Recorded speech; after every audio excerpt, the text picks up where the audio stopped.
Welcome back. It's Nick Bacott with KSHE-95 here at Weber Chevrolet, and we're going to talk about changing a tire. Some things will never change when it comes to changing a tire, but how about where those things are located, where they're stored nowadays, and any other changes that might have come along since the last time you actually changed a tire.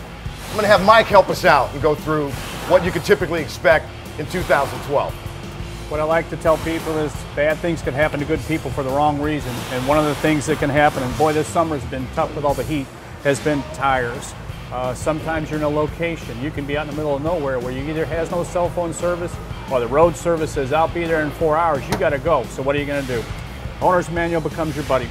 It tells you where the spare is at, which on most cars is located in the rear. Things have changed a little bit. The new Space Saver spares were on our second and third generation of them, so they last a little bit longer.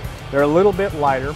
All those tools are contained in the trunk, and they're trying to make them as ergonomic as possible and strong as possible. Because everybody remembers years ago the old bumper jacks, and you get the car up and it would almost fall on you.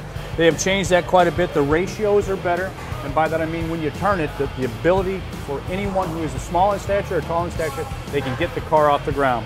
The old rule is true, an inch is good as a mile. When that tire comes off the ground, then it's going to be safe to do that. But before that, we have to worry about other cars.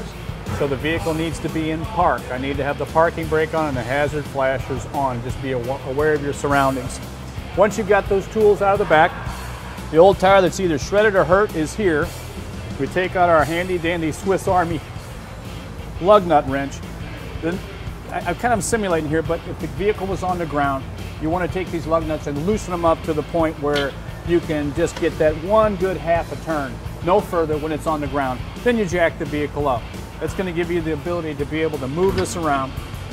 And just like my favorite old Christmas movie, if you lose one of the lug nuts out of the 5, it's okay.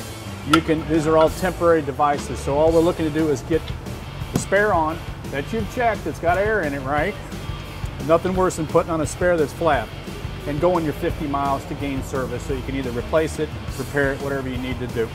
Again, the leverage is here. It makes it easy as pie.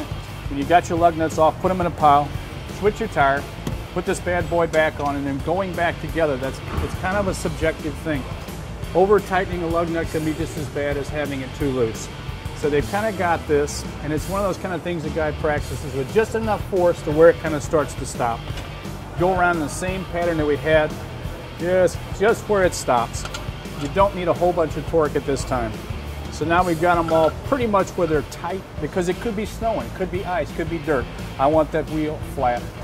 Spin it around, let the car back down, then you can do your final tightening on the lug nuts. And again, it's not something that's going to be straining at.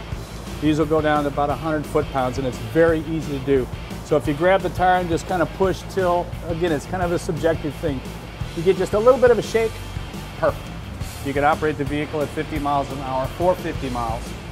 They'll go a little longer than that, but that's what they tell you that would be safe. Because everybody's seen cars driving around for weeks with these on it. They're not designed for that. They're designed to get you someplace safe and sound. Once again, when you come in for us, we have to do this. All these tools get restored. We don't have to worry about stuff like that. We put it back for you. Get the fresh tire on, and you're free to go. So, very good. It happens. With that, it's Nick Bacott for KSHE-95 saying, hope you learned a little something about changing tires. We'll see you next time. And once again, remember that Weber Chevrolet is proving how in touch with modern technology they are by having their smartphone app. It's easier than ever to schedule an appointment no matter what needs to be done to your car at Weber Chevrolet.